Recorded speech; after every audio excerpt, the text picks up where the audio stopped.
കൂട്ടുകാരെ, പുതിയൊരു വീഡിയോയിലേക്ക് എല്ലാവർക്കും സ്വാഗതം. അപ്പോൾ ഇന്ന് വളരെ പ്രധാനപ്പെട്ട ഒരു വിഷയമാണ് ഇന്നത്തെ വീഡിയോയിൽ നമ്മൾ ചർച്ച ചെയ്യാൻ പോകുന്നത്. പലർക്കും ഇത് അറിയാമായിരിക്കുകയാണെങ്കിലും പുതിയതായിട്ട് വരുന്ന യൂട്യൂബേഴ്സിന് വളരെയധികം യൂസ്ഫുള്ളായിട്ടിരിക്കുന്ന ഒരു ടോപ്പിക്കാണ് ഇന്ന് നമ്മൾ പറയുന്നത്. ഇപ്പോൾ നിങ്ങളുടെ ചാനൽ മോണിറ്റൈസ് ആയാലും ഇല്ലെങ്കിലും ഈ ഒരു കാര്യം പ്രത്യേകം ശ്രദ്ധിക്കണം. ഇപ്പോൾ പലരും ചാനൽ മോണിറ്റൈസേഷൻ ആയതിനു ശേഷം പല കാരണങ്ങൾ കൊണ്ടും ആ മോണിറ്റൈസേഷൻ കട്ടായി പോകാറുണ്ട്. അപ്പോൾ മിക്കവാറും ഈ റീയൂസ്ഡ് കണ്ടൻറ്റൊക്കെ വരുമ്പോഴേക്കുമാണ് മോണിറ്റൈസേഷൻ കട്ടാകുന്നത്. അപ്പോൾ അങ്ങനെ വരുമ്പോഴേക്കും അതിൻ്റെ ഒരു പരിഹാരം എന്താണെന്ന് പറഞ്ഞാൽ റീയൂസ്ഡ് ആയിട്ട് അപ്ലോഡ് ചെയ്തിട്ടുള്ള കണ്ടൻറ്റൊക്കെ ഡിലീറ്റ് ചെയ്തതിന് ശേഷം പിന്നീട് മോണിറ്റൈസേഷൻ അപ്ലൈ ചെയ്യുക എന്നുള്ളതാണ്. ഇത് യൂട്യൂബ് തന്നെ പറയുന്ന ഒരു കാര്യമാണ്.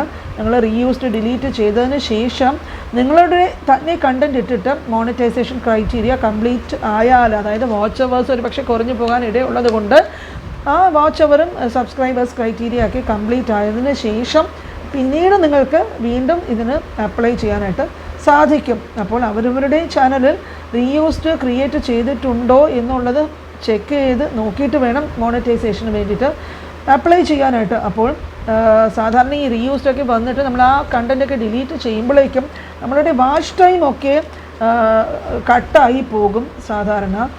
പിന്നെ നമ്മളുടെ സ്വന്തം വീഡിയോസ് ക്രിയേറ്റ് ചെയ്ത് ഇടുമ്പോഴേക്കും വലുതായിട്ട് റീച്ചൊന്നും കിട്ടില്ല. ഒരുപക്ഷെ ആദ്യമൊക്കെ നല്ല വ്യൂസൊക്കെ ഉണ്ടായിരുന്നിരിക്കും, പിന്നെ അങ്ങോട്ട് തീരെ റീച്ച് കിട്ടില്ല. എത്ര കഷ്ടപ്പെട്ടും വീഡിയോസൊക്കെ ചെയ്താലും ഒരു 30, 40, 100 വ്യൂസൊക്കെ കിട്ടുകയുള്ളൂ. അപ്പോൾ ഈ പ്രോബ്ലം ഒരുപാട് പേർക്കുണ്ട്.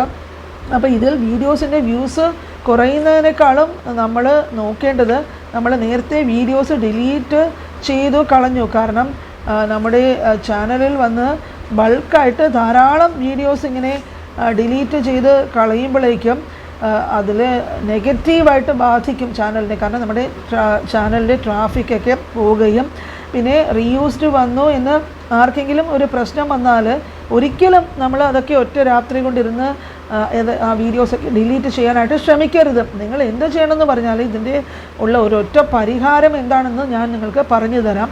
കാരണം ഇതേ പ്രോബ്ലം എനിക്ക് മുമ്പ് ഒരു ചാനലിന് വന്നിട്ടുള്ളതാണ്. അപ്പോൾ വളരെ കഷ്ടപ്പെട്ടിട്ട് ആ ചാനലിനെ ഞാൻ വീണ്ടെടുത്തു. ഇപ്പോൾ അത് മോണിറ്റൈസേഷനായിട്ട് നല്ല രീതിയിൽ അതിൽ നിന്ന് എനിക്ക് ഇൻകമും കിട്ടുന്നുണ്ട്. നിങ്ങൾ കുറച്ച് വീഡിയോസ് ഉണ്ടാക്കി ഇടുക, അതനുസരിച്ചിട്ട് കുറച്ച് ഡിലീറ്റും ചെയ്യുക. ഇപ്പോൾ ഒരു വശത്ത് കൂടി നിങ്ങൾ വീഡിയോസ് അപ്ലോഡ് ചെയ്യുക സ്വന്തമായിട്ട് ക്രിയേറ്റ് ചെയ്തിട്ട്, എന്നിട്ട് ആ റീയൂസ്ഡ് വന്ന ആ ഓരോരോ വീഡിയോസ് ഡിലീറ്റ് ചെയ്യുക. അപ്പോൾ അവസാനം വന്നിട്ട് ആ ഡേറ്റ് വരുമ്പോഴേക്കും യൂട്യൂബ് ഒരു ഡേറ്റ് പറയും, ആ ഡേറ്റിൽ ഇനിയും നിങ്ങൾക്ക് അപ്ലൈ ചെയ്യാമെന്ന്. ആ ഡേറ്റ് വരുമ്പോഴേക്കും നമ്മൾ നാളെയാണ് ഇപ്പോൾ മോണിറ്റൈസേഷൻ അപ്ലൈ ചെയ്യാനുള്ള ഒരു ഓപ്ഷൻ വരുന്നെങ്കിൽ ഇന്നിരുന്ന് നിങ്ങൾ മൊത്തം ഡിലീറ്റ് ചെയ്യുക. കാരണം ബാക്കിയുള്ള വീഡിയോസ്, പക്ഷേ ആദ്യമൊക്കെ നിങ്ങൾ എന്താ ചെയ്യേണ്ടതെന്ന് പറയുമ്പോൾ ഒരു വീഡിയോ നിങ്ങൾ ഡിലീറ്റ് ചെയ്യുമ്പോൾ 1, 2, 3 വീഡിയോസ് ആഡായി വരണം. അപ്പോൾ അങ്ങനെ വന്നാലേ നമുക്ക് ആ വാച്ച് ടൈമും കവർ ചെയ്ത് എടുക്കാനായിട്ട് സാധിക്കുകയുള്ളൂ. ഒരു 3 മാസം കഴിഞ്ഞ് നമുക്ക് അപ്ലൈ ചെയ്യാനായിട്ട് പറ്റുകയുള്ളൂ. ഇങ്ങനെ ചെയ്താൽ നമ്മളുടെ ചാനൽ ഡെഡ് ആകില്ല. അതുപോലെ എപ്പോഴും ഓർക്കേണ്ട ഒരു കാര്യം, ഡിലീറ്റ് ചെയ്യുമ്പോൾ എല്ലാ വീഡിയോസും കൊണ്ട് ഒരുമിച്ച് ഡിലീറ്റും ചെയ്യരുത്. സിംഗിളായിട്ട് ഡിലീറ്റ് ചെയ്യാനായിട്ട് ശ്രദ്ധിക്കണം. അങ്ങനെയാണെങ്കിൽ നിങ്ങൾക്ക് വ്യൂസ് കുറയില്ല, ഒരുവിധം വരെ നമുക്ക് ചാനൽ പിടിച്ചു നിർത്താനായിട്ട് സാധിക്കും. ഈ വീഡിയോ നിങ്ങൾക്ക് പ്രയോജനപ്പെട്ടെങ്കിൽ കൂട്ടുകാരുമായിട്ട് ഷെയർ ചെയ്യുക. വീഡിയോസ് നിങ്ങൾക്ക് ഇഷ്ടപ്പെട്ടിട്ടുണ്ടെങ്കിൽ ലൈക്ക് ചെയ്യുക. സബ്സ്ക്രൈബ് ചെയ്യാത്തവരുണ്ടെങ്കിൽ മറക്കാതെ ചാനൽ സബ്സ്ക്രൈബ് ചെയ്യുക. അടുത്തൊരു ഇമ്പോർട്ടൻറ്റ് ടോപ്പിക്കുമായിട്ട് കാണുന്നത് വരെ എല്ലാവർക്കും ബൈ.